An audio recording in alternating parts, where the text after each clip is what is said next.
अस्सलाम वालेकुम नाज़रीन, मैं हूं अरसलान को, अगर आप देख रहे हैं प्रोग्राम प्ले फील्ड। आज बड़ा ही स्पेशल शो होने जा रहा है। आज आपकी मुलाकात करवाएंगे एमएमए यानी मिक्स मार्शल आर्ट्स के दो सुपरस्टार से, और दोनों सुपरस्टार बहन भाई हैं।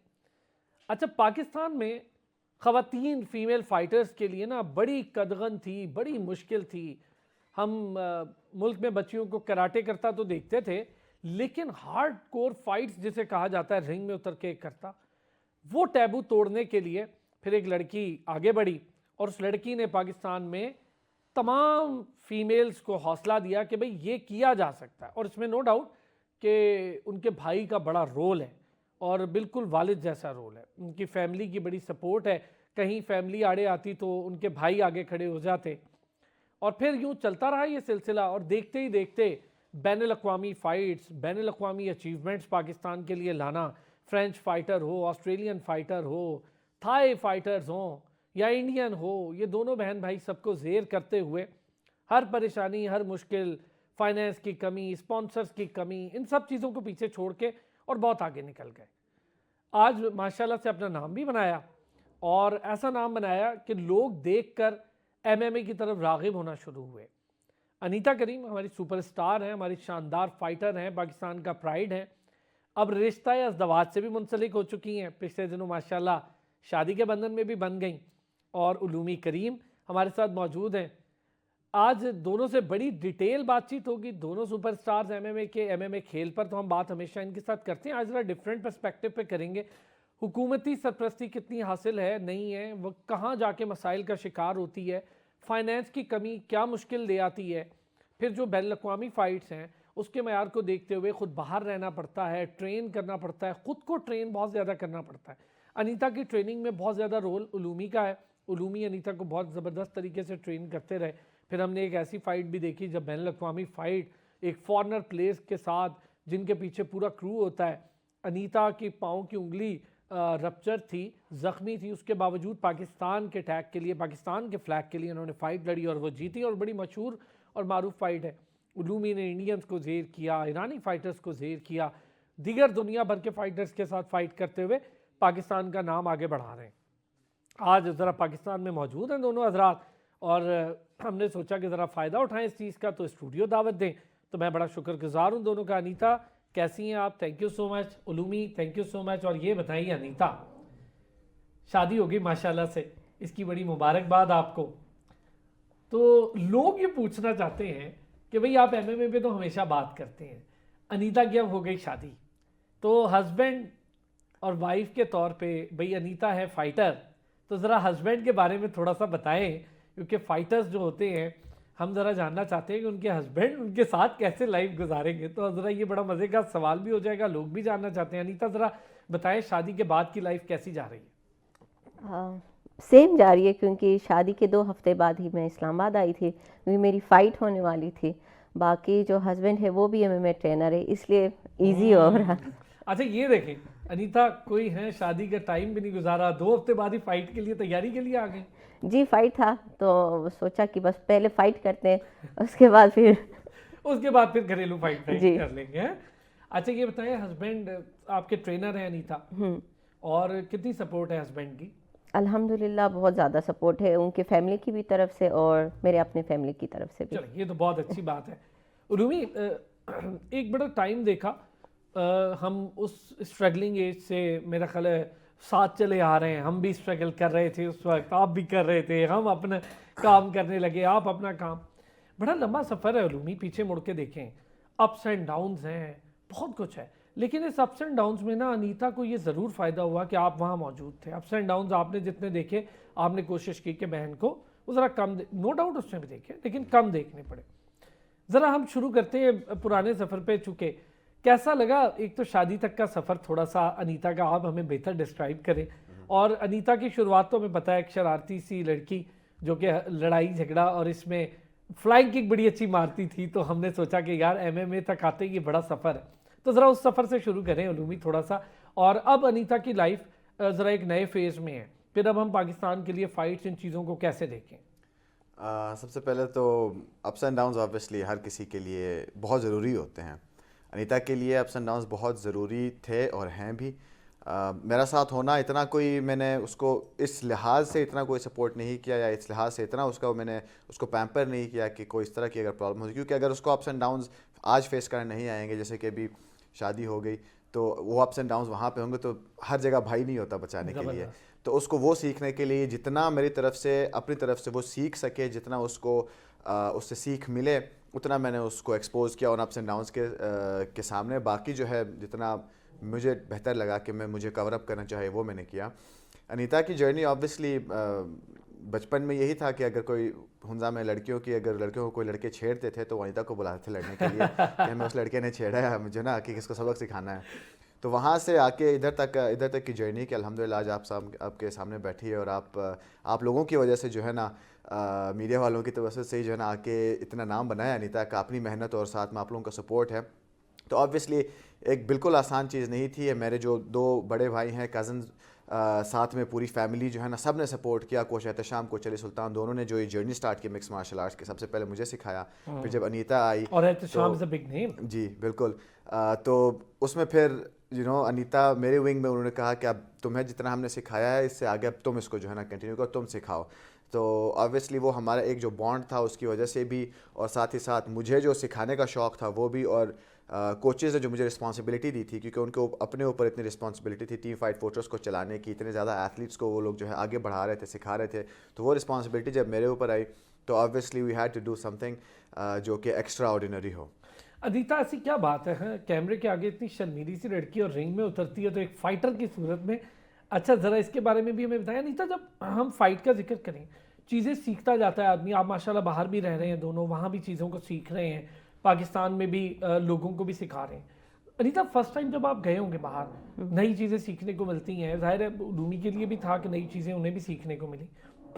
टेक्निकली अगर मैं 2-3 चीज़ों पे जिक्र करूं, अगर आपकी टेक्निक में क्या चेंज हो सकता है, स्टेमिना का क्या मामला होता है, फिर आप जो कॉर्नर्स का यूज़ होता है या पूरे रिंग का जो यूज़ होता है उसका क्या मामला होता है, फिर आपके जो रिफ्लेक्सेस होते हैं उस पर कितना काम होता है, ये क्या नई चीज़ें सीखने को मिली बाहर जाकर? बाहर ये था कि इतना डिफरेंट नहीं है टेक्निक में, क्योंकि यहाँ पर भी उसी तरह टेक्निक सिखाया जाता है। बट थोड़ा सा था कि वहाँ पर मुझे चैम्पियंस के साथ ट्रेनिंग करने का मौका मिला, और स्टेम फेटेक्स जो 3 वर्ल्ड स्पोर्ट्स चैम्पियन है वो, उसके साथ मेरी मतलब ट्रेनिंग होती थी हर टाइम। और बाकी ये है कि टेक्निक हर जगह पर सेम ही होती है, और अपॉर्चुनिटीज़ अच्छी मिली वहाँ पर हमें। अच्छा, ये बताइए रीता, ओपोनेंट के तौर पे मैं देखूं, आपको क्या लगता है कि कौन से मुल्क में फीमेल फाइटर्स का जिक्र करें हम, कौन से मुल्क की फीमेल फाइटर्स आपकी नज़र में एमएमए की रिंग की ज़्यादा बेटर है, या वो ज़्यादा ज़बरदस्त किस्म की फ़ाइट करते हैं? हर फाइटर्स अच्छे होते हैं। बाकी ये है कि मुझे सारे इजी लाइक इक्वली लग रहे हैं, कोई मुझे इतना टफ नहीं लगा आज तक। यूरोप साइड के फाइटर्स का बताएं, कोई टेक्निक चेंज है उनकी, या लड़ने का स्टाइल चेंज है, फुर्ती ज़्यादा है, या फिर ये जो डिक्शन हम कर लें, चाइनीज़ हो गए और इंडोनेशियन हो गए, मलेशियन हो गए और थाई हो गए, बैंकॉक हो गए, यहाँ के फाइटर्स ज़्यादा ज़बरदस्त फाइट करते हैं या यूरोप के? थाई तो बचपन से ही करते हैं, क्योंकि उनका मोथाई कल्चर में आता है, तो वो शुरू लाइक 6-7 साल से ही वो मोथाई स्टार्ट करते हैं, तो वो थोड़े से ज़्यादा बेटर है मेरे अच्छा, नज़र। एक चीज़ उलूमी, ये जो मोरे थाई वगैरह ये सारी चीज़ें, ज़रा इस पर थोड़ा सा मुझे बताएं। हम एमएमए देखते हैं, लेकिन ये जो बॉक्सिंग, किक बॉक्सिंग, हम लोग समझते हैं किक बॉक्सिंग और एमएमए एक चीज़ है, क्योंकि उसमें भी किक्स और बॉक्सिंग का यूज़, कैसे फ़र्क कर सकते हैं हम एमएमए और किक बॉक्सिंग का? बेसिकली जितने भी ट्रेडिशनल स्पोर्ट्स हैं सारे स्पोर्ट को मिलाएं तो अब खाने की एग्जांपल दूंगा कि हम पाकिस्तानी हैं, हमें खाने की एग्जांपल से बेहतर समझ आता है कि हर सब्ज़ी अलग अलग होती है, लेकिन जब आप मिक्स वेजिटेबल बनाते हैं तो सब चीज़ें एक ही उसमें आ जाती हैं। तो बिल्कुल मिक्स मार्शल आर्ट्स समझे, मिक्स वेजिटेबल ही है, उसके नाम से ही है मिक्स्ड मार्शल आर्ट्स। जितने भी दुनिया भर के मार्शल आर्ट्स हैं सबको मिक्स करके जो है ना एक खेल बनाया गया जो कि मिक्स मार्शल आर्ट्स। अच्छा उलूमी, इसमें रूल्स का है ना कि आपको जैसे बाकी जगह पे कदगन होती है कि आपने हम बॉक्सिंग में ले लें तो पेट या इन चीज़ों पे नहीं आपने पंच करना, और अगर हम कराटे में ले लें तो ये नहीं करना, उसमें ले लें, ये चूंकि एमेचर स्पोर्ट नहीं है, ये एक प्रोफेशनल स्पोर्ट्स है, तो इसमें क्या रूल्स बिल्कुल ना होने के बराबर है? इसमें एमेचर भी है स्पोर्ट, मिक्स मार्शल आर्ट्स में एमेचर भी है, जिसका इवेंट अभी रिसेंटली अगस्त में जो है ना, पिछले साल अगस्त में लाहौर में हुआ था, एशियन चैम्पियनशिप्स हुए थे। एमेचर लीग अलग होती है, प्रो अलग होती है, दोनों के रूल सेट फ़र्क होते हैं। लेकिन प्रो में जो है रूल्स बहुत लिमिटेड हैं, बहुत कम है, जितना उसको ज़्यादा रियल लाइफ सिनेरियो के साथ मिलाया जा सके उसको मिलाया गया है। रूल्स बेशक होते हैं, बैक ऑफ द हेड नहीं मार सकते आप, जो है ना किसी को उंगली से पोक नहीं कर सकते, इस तरह की छोटी छोटी चीज़ें हैं कि किसी की उंगली पकड़ के नहीं मरोड़ सकते। ऐसी चीज़ें हैं जो इस तरह के रूल्स हैं। उसके अलावा तो ऑब्वियसली इट गोज़ एवरीवेयर। आप खड़े रह के मार सकते हैं, आप किसी को केज के साथ पिन करके मार सकते हैं, ज़मीन पे गिरा के मार सकते हैं। अगर आप किसी ने ज़मीन पे गिराया हुआ है तो वहाँ से आप जो है ना अगले को मार सकते हैं। तो इट्स फॉर जैसे कि स्ट्रीट फाइट है, बिल्कुल उसी के लिए सबसे बेहतरीन चीज़ है ये। अच्छा अनीता, एक बच्ची उभरती हुई फाइटर है, नाम सुना है बानो भट्ट का? जी जी, कैसी फाइटर है? बहुत अच्छी फाइटर है, बहुत मेहनत कर रही है और इंशाल्लाह बहुत आगे जाएगी। अनीता, जिस एज में बानो भट्ट है, आपने भी कमोबेश उससे भी बल्कि छोटी एज से स्टार्ट किया हो, ये बताइए कि रिफ्लेक्ट करती है बानो भट्ट किसी तौर पर कि आपको लगता हो कि रिमाइंड करवाती हो कि आपकी फ़ाइट के स्टाइल को रिफ्लेक्ट, क्योंकि वो खुद भी कहती है कि काफ़ी ज़्यादा अनीता की फ़ाइट्स देखी हैं उसने। जी, मुझे जब भी वो ट्रेनिंग करती है मुझे ऐसा लगता है कि अनीता करीम ट्रेनिंग कर रही है, जब भी मैं बानो को देखती हूँ। ज़बरदस्त। कुछ फ़र्क है उलूमी बानो में? और जब उसकी फ़ाइट देखी मुझे तो बड़ी अच्छी लगी, और जाहिर है उसने एक ऐसा रिंग जो पहली बार अगर कोई बच्चा यूज़ कर रहा हो जिस एज में वो है, जिस तरह उसने बैन अवी फाइटर्स के सामने फ़ाइट की, मुझे बड़ा अच्छा लगा और बहुत एक्स्ट्रा ऑर्डनरी मेरा ख्याल है वो भी टैलेंट है। और मुझे लग रहा है कि अनीता के बाद एक और अच्छा और बड़ा नाम ऊपर उभरना शुरू हो गया है। क्या कहेंगे? बेशक बानो जो है ना बहुत एक्सपीरियंस भी है, शायद हमें इतना आम तौर पे पता नहीं होता कि ख़वातीन ये तो आप बेहतर बताएंगे। बिल्कुल। तो उसमें यह कि बानो ऑब्वियसली बहुत ही अच्छी टीम से आती है। उसके अलावा उनका एक्सपीरियंस बहुत ज़्यादा है, डिफरेंट मार्शल आर्ट्स में भी उन्होंने कम्पीट किया हुआ है, तो बहुत एक्टिव एथलीट हैं वो। एक्टिव एथलीट होने से फ़ायदा उनका ये होता है कि अगर आप सिर्फ मिक्स मार्शल आर्ट्स की फ़ाइट का इंतज़ार करें तो हमें नहीं पता कि अगला इवेंट कब होगा, शायद इस साल होगा भी कि नहीं होगा, तो अभी इतना कोई आइडिया शायद नहीं हो किसी फाइटर को। लेकिन कोई भी एक्टिव इवेंट जो आ रहा है, कोई भी ट्रेडिशनल मार्शल आर्ट्स का इवेंट आ रहा है, बॉक्सिंग का इवेंट आ गया, आपका रेसलिंग का इवेंट आ गया, आपने उसमें कम्पीट किया, तो आपका हर एक एरिया उसमें कवर हो रहा है, और बानो ने बिल्कुल यही अच्छा, किया। ये जो डिफरेंट आपने ना कुछ अब स्पोर्ट्स के नाम लिए हैं, चूंकि ये एक मिक्स मार्शल आर्ट है, ज़रा मैं ब्रेक पर जाऊंगा, ब्रेक से वापस आऊंगा, ज़रा ये जानने की कोशिश करेंगे इसमें सब चीज़ों के एलिमेंट है ना, किक बॉक्सिंग के भी हैं, बॉक्सिंग के भी हैं, मार्शल आर्ट्स के भी हैं, कराटे भी कुछ दाव हम दिखते हैं इसमें। ज़रा वापस आते हैं ब्रेक से, इन सारी चीज़ों पे बात करते हैं। वेलकम बैक जी। अनीता, स्पॉन्सरशिप एक बड़ा मसला रही है हमारे यहाँ ना, हम देखते हैं कि जो खिलाड़ी हैं डिफरेंट स्पोर्ट्स के, ख़ास तौर पे आप क्रिकेट से हट जाएं अगर, तो बड़ा मुश्किल है भाई। हम बॉक्सर्स के लिए भी देख रहे हैं, उस्मान वज़ीर भी हमारा भाई है, कितनी कोशिशें कर रहा है, तैमूर खान बाहर ही चला गया यहाँ से, वसीम द फैल्कन के नाम से बड़ा शानदार बॉक्सर है, फिर और बहुत सारे ऐसे नाम ले सकता हूँ मैं, शोएब है, आसिफ हज़ारा है, ये बॉक्सिंग वाले बच्चे हैं, तो बड़ा स्ट्रगल कर रहे हैं। अनीता, ये जो फाइनेंस होता है कितना इंपॉर्टेंट होता है, स्पॉन्सरशिप कितनी इंपॉर्टेंस रखती है किसी फाइटर की लाइफ में, स्पेशली क्योंकि मेंटली उसको बड़ा होना चाहिए रिलैक्स। स्पॉन्सर्स बहुत ज़रूरी होते हैं क्योंकि हमारा डाइट अलग होता है, उसका ख्याल रखना पड़ता है, ट्रेनिंग हमारी टफ़ होती है, तो इस हिसाब से हमें लाइक स्पॉन्सर्स की बहुत ज़रूरत होती है। और इसी तरह कुछ ऐसे प्राइवेट कंपनीज होते हैं जो हमें स्पॉन्सर करते हैं, बट उनमें से भी थोड़े से ऐसे होते हैं कि टाइम पे हमें पे नहीं करते, तो इसलिए बहुत ज़्यादा हमें स्ट्रगल करना पड़ता है। अनीता, ये इम्पोर्टेंट है। अच्छा हुआ आपने ये बात बताई, उलूमी मुस्कुरा रहे हैं पर मुझे ये बात पता है। अच्छा, जब टाइमली पे नहीं होता, जाहिर है बंदा डिस्टर्ब होता है, उसकी आगे शेड्यूल होता है, तो फिर कैसे अरेंज करते हैं पैसे? बस मजबूरी में ज़िंदगी गुजारनी पड़ती है। लाइक हमें ये होता है कि टाइम पे हम अपनी ट्रेनिंग करते हैं, हमें ऐसा लगता है कि वो भी हमें टाइम पे उसी तरह पैसे देंगे, या और उस हिसाब से हम अपनी ट्रेनिंग लाइक बेफिक्र करते हैं। जी जी जी। तो वो थोड़ा सा डिले करते तो हम उधर परेशान होते कि अपनी ट्रेनिंग देखें या फिर दोबारा बाहर कहीं जाके कोई काम करे या पैसे कमाएं। ये अच्छा उलूमी, जब आप बाहर हो ना तो एक अलग सिचुएशन है, मुल्क में हो तो एक अलग है, घर है, चलो थोड़ा सा डिले भी हो जाए तो बंदा कहता है यार परेशान तो होता है, पर चूंकि आप लोग बाहर अब बैन अवी फाइटर्स हैं, बाहर भी रहते हैं, वहाँ पर मैनेज कैसे करते हैं? फिर क्या होता है, फाइटर्स किस तरह सर्वाइव करते हैं? बहुत मुश्किल होता है। बेहतर ने जिस तरह कहा कि टाइमली जो है ना पेमेंट से नहीं आती, क्योंकि हमारा हर एक चीज़ स्केड्यूल्ड होता है। हमें पता है कि हमने अगर 2 हफ्ते के लिए 3 हफ्ते का हमारा एक स्पेसिफिक ट्रेनिंग कैंप है, तो हमें उस लिहाज से सप्लीमेंटेशन, उसी लिहाज से हमें खाना वगैरह ला के उसी लिहाज से ख़र्चा करना पड़ता है। ये जो कंपनीज़ की जो अनीता अभी बात करी थी, अक्सर ऐसे होते हैं जो अपना काम तो टाइम पे करवा लेते हैं कि हमारी डेडलाइन है, इस डेडलाइन तक आपने हमें इतना प्रमोट करना है, हमारी ये वीडियो बनानी है, वो पीछे पड़े हुए होते हैं।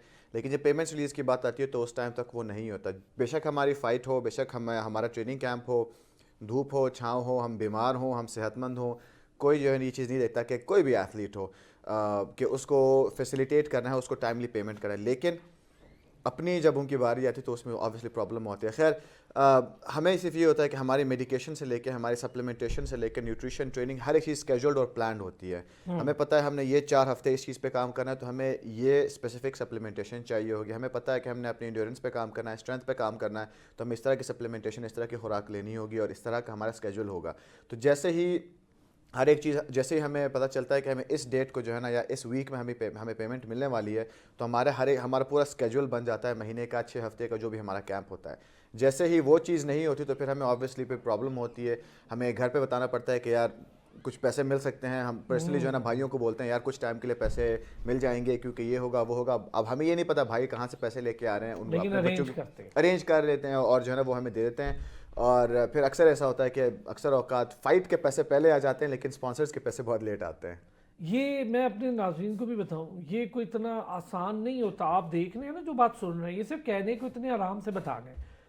ये लोग प्रोफेशनल फाइटर्स हैं। प्रोफेशनल फाइटर का मतलब है 24/7 ये जॉब है इनकी। अब ये कोई और जॉब नहीं कर सकते, कोई और जॉब करेंगे तो ये नहीं कर सकते फिर, क्योंकि ये एक ऐसा ही काम है, आपको सारा दिन इसके अंदर रहना और जीना पड़ता है। अनीता, एक मुश्किल सा सवाल है बहुत ज़्यादा। शादी के बाद क्या पकाया सबसे पहले? दावतें इतनी थी पकाने का मौका नहीं मिला। ये अच्छा है, 2 हफ्ते दावतें खाते थे, उसके बाद आप इस्लामाबाद आ गई। पकाने की बारी जब आए तो भाग के आ गए। हाँ, भाग के आ गई। अच्छा, वैसे दोनों बैलेंस, चुके अनीता थोड़ा मुश्किल आपका दोनों का एक ही प्रोफेशन है, चले वो ट्रेनर भी हैं और ये अच्छी बात है कि प्रोफेशन, तो दोनों बैलेंस करना, ये जो कह रहे थे ना उलूमी, ये बड़ी बात है कि आपको छोड़ा उन्होंने समंदर में तैरने के लिए, तैरना सिखा के छोड़ दिया कि भाई मुश्किल हालात आए, लहरें आए, आप तैरना सीखें। तो दोनों माशाल्लाह ठीक से बैलेंस हो रहे हैं, चल रहे हैं, फैमिली लाइफ और वर्क लाइफ? जी जी अल्हम्दुलिल्लाह सब अच्छा चल रहा है। मैं पूछना बार बार, ये चारों पका लेती हैं कुछ? मैं बहुत अच्छा पका लेती हूँ, मुझे अच्छा लगता है स्पेशली कुछ न कुछ पकाना। गुड। क्या अच्छा बनाती है? गिलगिती डिश को बता दे हमें। गिलगिती डिश में मम तो मत कहिएगा, मैंने बहुत को बड़ा आसान है भाई। वो नहीं आते। अच्छा, वो नहीं आते? वो नहीं आते, बाकी बिरयानी अच्छी बना लेती हूँ वैसे। चलें, ये बहुत पुराना एक वादा है हमारा और वो अभी तक पूरा नहीं हुआ है। मैं ज़रूर उलूमी से कहूँगा भाई मुझे तो एक बार कभी बुलाए और मैंने वो खानी है, ताकि मैं आप लोगों को रेटिंग दूँ।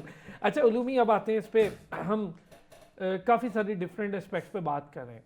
ये जो डाइट होती है उलूमी, इसके लिए जितना भी आप ख्याल रखें, फिर आपको वेट जो कट करना, आपके भी दायरे इसमें है कि वेट इससे ऊपर ना हो, इससे कम ना, बॉक्सिंग वाला हिसाब, तो डाइट को कैसे फिर मेंटेन करते हैं? पूरा साल करना पड़ता है या फाइट टू फाइट?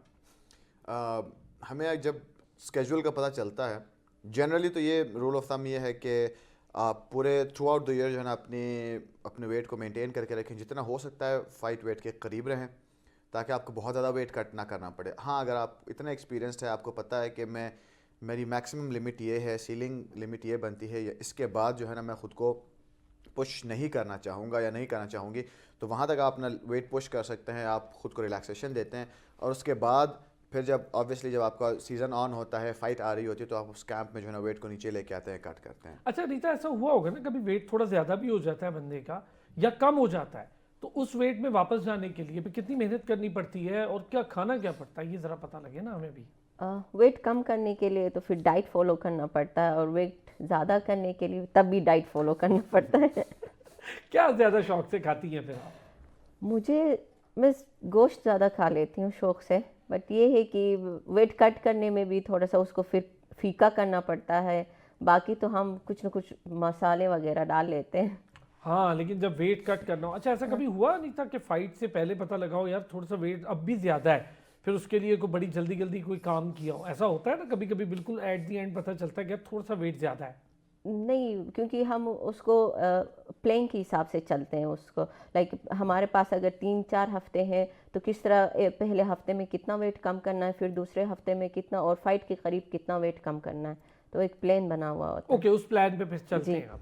उलूमी, खाने पीने में क्या ऐसी चीज़ होती है जो उमूमी तौर पर आमतौर पे स्पोर्ट्स के लोग नहीं खा पाते वो तो हमें समझ आ गई, गोश्त खाना पड़ता है लेकिन जो नहीं खा पाते, जैसे कार्ब्स वगैरह होते हैं, बहुत सारी चीज़, तो ऐसा क्या सजेस्ट करते हैं आप अपने जूनियर्स को भी या अपने साथ के फाइटर्स को या जिनको ट्रेन कर रहे हैं? एथलीट्स जो होते हैं, मैंने आज तक जितने भी एथलीट्स देखे हैं, जो सीरियस एथलीट्स देखे हैं, हर एक को मैंने देखा है कि हम लोग टेस्ट कॉन्शियस नहीं होते। टेस्ट बड्स को हमें जो है ना इतना करना होता है, अपना सेल्फ कंट्रोल अल्हम्दुलिल्लाह और माशाल्लाह से जितने भी एथलीट्स, खासतौर पाकिस्तानी एथलीट्स जो मैंने देखे हैं, सारे जो है ना इतना कंट्रोल कर लेते हैं कि जो चीज़ खाने वाली है, नहीं खाने वाली है, जो प्लान उनके पास है उसी को स्ट्रिक्टली फॉलो करते हैं, बिकॉज उनको पता है पूरा कैंप जो है ना इतनी मेहनत की है, लास्ट अच्छा, मिनट किस में चीज़ से आके। बचना चाहिए उलूमी? क्या चीज़ ऐसी है जो आप समझते हैं कि बीइंग अ फाइटर इन खाने की चीज़ों से रेगुलर तो नहीं खा तो चले, एक once in a blue moon तो चलता ही है, लेकिन रेगुलर से ज़रा बचें। ये जो पिज़्ज़ा बर्गर वगैरह है, पिज़्ज़ा भी एक मिथ है कि पिज़्ज़ा जो है ना एक जंक फूड है। पिज़्ज़ा का कोई इशू नहीं होता, पिज़्ज़ा भी आपके लिए हेल्दी होता है। अगर आप मैं खा सकता हूँ? मैं बिल्कुल खा सकते हैं, लेकिन द ओनली थिंग, मैं एक आम इंसान हो या फाइटर हो, उनको मैं बोलूँगा मीठा, और ख़ास तौर पे जो अच्छा, मीठे से ड्रिंक्स में कम मीठा कम होता रखना है। पड़ता है मीठा, कम मीठा हमारे लिए ये है क्योंकि मीठा आपकी बॉडी में इन्फ्लेमेशन पैदा कर देगा, जिसकी वजह से आप जो है ना कहते हैं मैं मोटा हो गया हूँ, बॉडी ने जो है ना पानी बहुत ज़्यादा होल्ड कर लिया है। मीठे का ये है कि मैं पर्सनली जब भी मैं मीठा खाता हूँ, मैं अगले दिन लथार्जिक हो जाता हूँ, 2 किलो 2.5 किलो मेरा ऊपर आ जाता है, वेट ऊपर फील होता है, और मैं बिल्कुल परफॉर्म नहीं कर सकता। तो सबसे बेहतरीन ये है कि आप मीठा कम से कम करने के बाद पूरा उसको ख़त्म कर दें अपनी लाइफ से, अच्छा फ्यूल बॉडी को जो है दें। कार्ब्स बेशक आप रोटी खाएं, चावल खाएं, उससे कोई प्रॉब्लम नहीं होती। अनीता मीठा खाती हैं शौक से? मुश्किल सवाल, ये मुझे पता ही नहीं था, ये तो मैंने आज पूछा है। हाँ भी अनीता, अब तो मीठे पे बात होगी। मीठा मुझे बहुत ज़्यादा पसंद है, बट ये है कि खा भी नहीं सकती। फाइट के टाइम तो बिल्कुल भी खा नहीं सकती, और ऊपर से जब फ़ोन खोलती हूँ तो सारे जितने भी रील्स होते हैं ये तो बड़ा मीठा मसला है, मीठा फिर उस वक्त मीठा। वही आती है, फिर दिल करता होगा खाने का। हाँ, बस मोबाइल देख के फिर बंदा सो जाता है। अनीता, क्या वैसे मीठे में क्या पसंद है ज़्यादा? ऐसे ही ऐसे पूछने में क्या है? वैसे ही सब कुछ मीठे में पसंद होता है मुझे। हाँ, वैसे क्या पसंद है? ये अच्छा है। हाँ, मुझे क्या पसंद है अनीता ये को ये लोग भी होता है बताएं। कि जब भी हमारा कैंप होता है तो अनीता से मैं वादा करता हूँ कि यार हम ना ये खाएंगे, ये खाएंगे, ये खाएंगे। तो वो ऑब्वियसली जब क्रेविंग होती है, जब कार्ब्स जैसे जैसे आप कम करते जाते हो तो आपको मीठे की क्रेविंग बढ़ना शुरू हो जाती है। तो वो आखिरी 2 वीक से करीब, मैं कहता हूँ बस 1 हफ्ता रह गया है, बस 3 दिन 4 दिन रह गए, इसके बाद आइसक्रीम खाएंगे, ये खाएंगे। मोस्टली अनीता जो है ना गाजर का हलवा और गुलाब जामुन बहुत अच्छा बनाती भी है, और उसको पसंद भी बहुत ज़्यादा है। तो इस पे फिर हमारी अक्सर चल रहा होता है, क्योंकि थाईलैंड में हमारे वो जिम के जहाँ पे हमारा रेजिडेंस है उसके अक्रॉस ही मॉल है, वहाँ पे हमें मिल्क टी है, बोबा टी होता है, तो वो हमें बहुत पसंद आता है। तो हमें यही प्रॉमिस होता है जैसे आपका वेट पूरा हो गया, फाइट हो गई, हम वापस आ गए, तो फर्स्ट थिंग जो है ना हम पियेंगे वो बोबा टी होगा। तो उसके बाद से फिर ऑब्वियसली एक दफ़ा वो थोड़ा बहुत उसने पी लिया, आधे से भी जो है ना कम में उसका पेट भर जाता है उसमें। ऑब्वियसली पूरा जो है ना 4 हफ्ते 6 हफ्ते उसने क्लीन डाइट रखी है, बॉडी को इतना अच्छा फ्यूल दिया है, तो थोड़ा सा भी वो पी ले तो उसके बाद जो है ना पेट भर जाता है, उसके बाद फिर मीठा नहीं मांगती। अच्छा अनीता, ये बताएं हम ज़रा, पानी इंटेक ये कितना ज़रूरी होता है फाइटर्स के लिए? बहुत ज़रूरी होता है, क्योंकि हाइड्रेट रहना बहुत ज़रूरी होता है, क्योंकि फ़ाइट के टाइम हमारा जब विंग्स होते हैं उसमें फिर हाइड्रेशन टेस्ट होती है हमारी। चाहे आप वेट आपका बराबर हो या ना हो, अगर आपका हाइड्रेशन आप फेल करते हैं तो वो फाइट करने नहीं देते हैं, तो वो फाइट ही कैंसिल होती है। एक छोटा सा ब्रेक से आएंगे, ज़रा फ्यूचर प्लान्स पे भी बात करेंगे हम। अब क्या फ्यूचर प्लान्स हैं, आगे क्या करना है, कैसे आगे बढ़ना है, पाकिस्तान का एमएमए फ्यूचर क्या है, हमारे यहाँ जो ख़वातीन फाइट कर रही हैं उनका फ्यूचर क्या है। वापस आते हैं ब्रेक से, इस पर बात करते हैं। वेलकम बैक जी। अब ज़रा हम बात करेंगे, चूँकि एमएमए में तो बहुत ज़्यादा बात होती है, अब चूँकि एक टाइम आता है कि आपने फ़ाइट के अपने लास्ट एरा को भी देखना होता है, फिर उसके बाद फ्यूचर प्लान्स होते हैं, वो बहुत ज़रूरी होते हैं। पहले ज़रा अनीता से, अनीता फ्यूचर प्लान क्या सोचा है? ठीक है, अभी तो माशाल्लाह यंग है, डायनामिक है, फाइट कर रही हैं, साथ साथ कुछ करने का सोचा है, या अपनी फाइट जब स्टॉपेज होगा, एक एरा एंड होगा, उसके बाद कुछ करने का सोचा क्या क्या करना है? अभी तो फाइट्स कर रही हूँ, लेकिन साथ साथ मेरा ये है कि मैं पाकिस्तान में जितने भी ख़वातीन हैं जो आगे बढ़ना चाह रही हैं उनकी मैं हेल्प करूँ, स्पेशली ऐसे एरियाज़ जहाँ पर जिनको सेल्फ डिफेंस का बिल्कुल भी आइडिया नहीं है, और ऐसे ख़वातीन जिनके पास टैलेंट है लेकिन आगे नहीं आ सकती, या वो चाहे उनके पास वो फाइनेंशियली इशू होता है, या उनको ऐसे प्लेटफॉर्म नहीं दिए जाते, तो मैं उनके ऊपर भी काम करना चाहती हूँ। ज़बरदस्त। अच्छा अनीता, एक बात बताऊँ, इसकी बहुत कमी है हमारे यहाँ, ये है कि जो खुद स्टार्स बन जाते हैं, अल्लाह ने आप लोगों के स्टार्स बनाया ना, वो काम तो कर रहे होते हैं लेकिन अपने साथ किसी और बच्चे उसको स्टार बनाने पे काम बड़ा कम करते हैं। तो हम देखेंगे इन फ्यूचर के कि स्टार दूसरे स्टार को बनाता है, प्रोड्यूस करता है, मेहनत करता है, ऐसा होगा अनीता?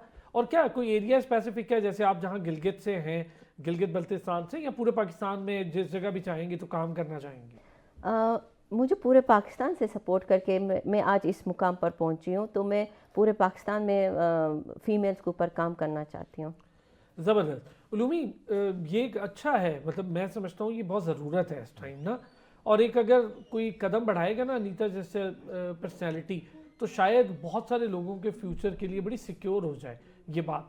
तो क्या आपके क्या फ्यूचर प्लान्स हैं उलूमी, आप क्या समझते हैं? ऑफ कोर्स हम इसी स्पोर्ट को यूज़ करके जितना भी यूथ को एम्पावर कर सकें, चाहे वो उनकी फ़िज़िकल हेल्थ हो, मेंटल हेल्थ हो, या उसके अलावा जिस तरह से हमने गिलगित बल्तिस्तान के जो ख़ासतौर पर यूथ हमारे पास आके फ़ाइट फोर्ट्रेस में ट्रेन किया, वहाँ से ट्रेन करके डिफरेंट यूनिवर्सिटीज़ में उन्होंने जो है ना स्पोर्ट्स बेस्ड स्कॉलरशिप्स ली हैं।